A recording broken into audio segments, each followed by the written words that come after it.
On today's episode of turning chicken poop into chicken salad, we're gonna try and save $1 here. So Humpty Dumpty had a big fall. So what we're going to do is try and use some Chinesium, but retain the integrity of the OEM parts. So if you'll notice, after I took this off, like none of this was broken or anything, thank goodness.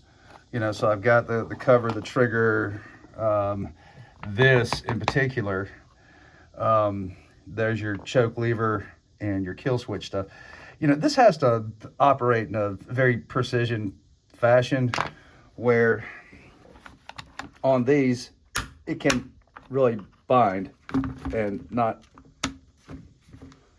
Sometimes it works, sometimes it don't.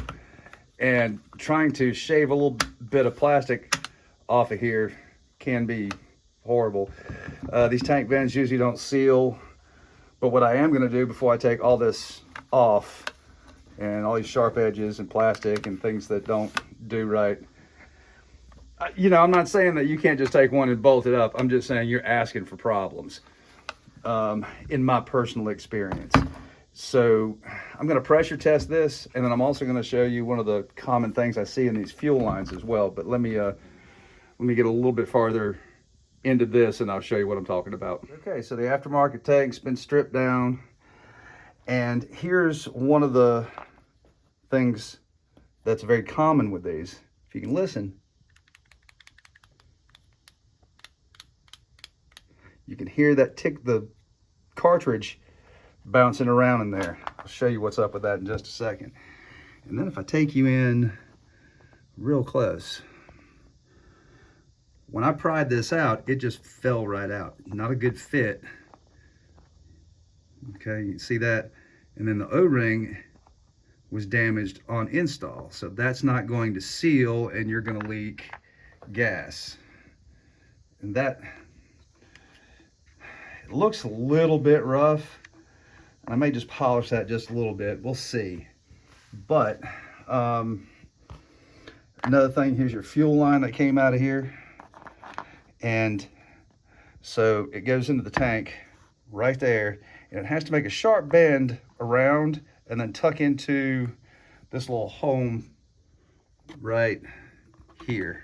So the top of that fuel line rests in that little groove notch right there.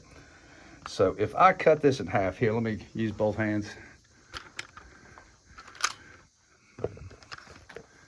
Put your little handy dandy tripod. So right here is where it's gonna have to bend. And by the way, this is really stiff for rubber.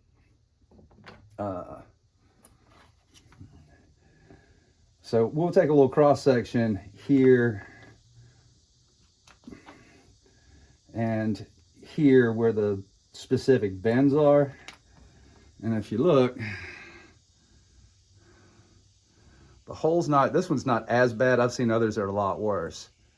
See, that's more like it. They can't seem to get the hole for the fuel line right there in the center. So what happens is it's easy for that to fold and pinch and eventually, well, close. And you think, gee, what's going on? I'm not getting any fuel.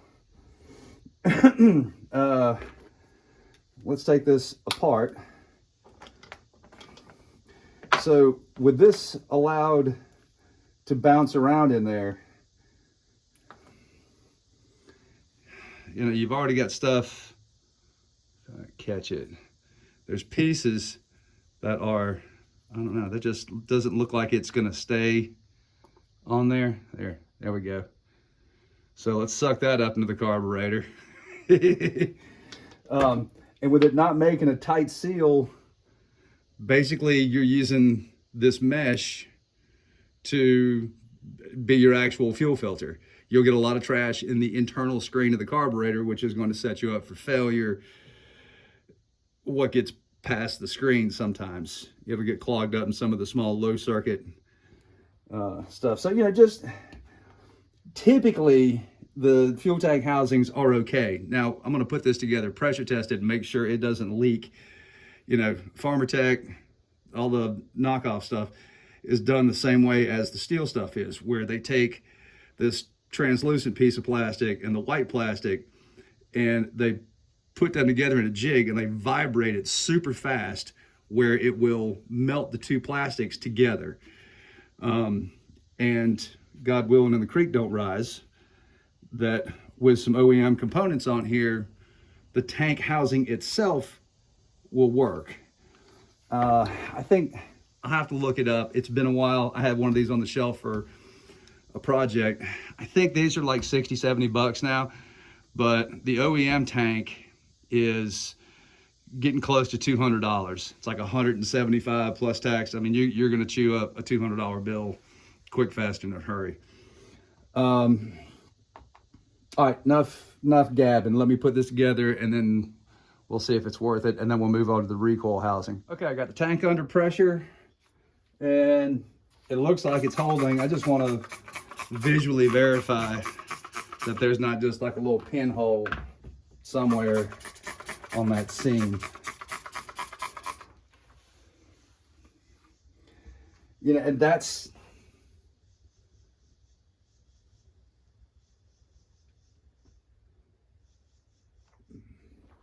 sorry, sometimes I can't think and look at the same time. Looks like we got a good foundation to build on, but I think I've shown, you know, the reality of that nonsense. So, like I said, still holding pressure. I'm gonna put all the OEM parts back in this housing. Got the OEM fuel line and fuel filter with an OEM cap. And stay tuned for the next piece. Look at that assay right there. Who wants some nut shots? That's from a whole nother other place.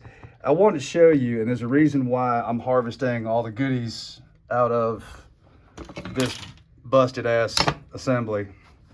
Sir, I actually said it right. There's a lot of slop in this. You know, you can see, here, let me grab this. That fits super loose. And if I'm not mistaken, and I'll show you in just a sec, trying to put the factory ones in there, you know, there's a bunch of different recipes for plastic and everything's, you know, got a purpose. These may not be as durable as the factory ones. All right, so the bench is a little bit of a mess, but you know, I've got multiple things going on here trying to get this done. Just wanted to show you. Here's the, there we go. There's what we got from the Farmer Tech one, and then this one is the steel one. The metal seems to be pretty rigid on this. You know, sometimes these are really easy to bend, and that seems like it's actually decent metal. I don't like the design though. I don't know what's wrong with that, but so here I want to show you. So I can actually feel the difference. I mean, it's a squishier plastic. This seems to be a lot more rigid. And then if I try and take out one of these flopsy mopsy things, this has happened to me in the past where I've tried to take one of these spools and use it and it won't. Now it won't move. Well, it will, but it's not going to function. So again, if you try and use that spool with your factory parts, trying to save $1, you're gonna have to go in there and relieve the ever so tiny amount, because what happens is when those get sloppy in the pockets, like these are, they're more apt to, when they get kicked, to fall out of the hole. All right, enough about that. But I mean, you know, I hate to just say that's junk. I'm just saying, here's why this is not going to last as long. And, you know, unless you're light use and whatever. Here's the other thing. Here's the spring material that came out of the recoil housing. I find these, even though this one's actually better because I've taken these and, you know, and they just fold. So this spring seems to be better quality than the ones I've seen in the past. If I bent it that far, it would actually just fold over. So, you know, you don't know until you look, but it's been my experience in the past. So I'm going to put all the factory parts back in this, and I'll probably even put the factory air deflector in here, because I've had times when I've kept that in there and it rubs against the flywheel. Not that big of a deal. It makes a horrible screechy noise when the fan hits this surface. So I'm just going to pop this one out and pop this one in. I have used these, and the casting is really good. And again, here again, the price point, you know, you go to steel, and if you want just this housing with nothing, I don't even think it comes with the air deflector, air shroud, it's like 60 or 70 bucks. And if you want like everything assembled with a pull handle, it's north of $150.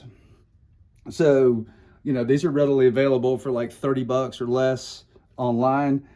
You know, just, you know, buyer beware. And if you have the opportunity to save some good parts, do that. So I'm gonna put this together. Okay, all finished up here. I'm gonna take it outside, just make sure it runs. But one thing, I could not use the factory air deflector in the aftermarket cover. The cover fits perfectly good. I mean, you know, it's a nice fit. I put the decal from the old one on it.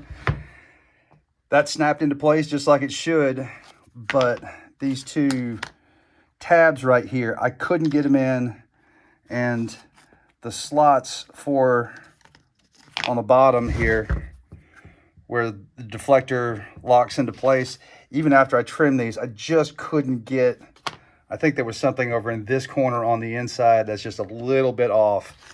So I trimmed a little bit of the inside surface with my Fordham, you know, just knocked a little bit off that edge right there, and I've pulled it over, and it doesn't sound like it's making, you know, any contact or interference with it.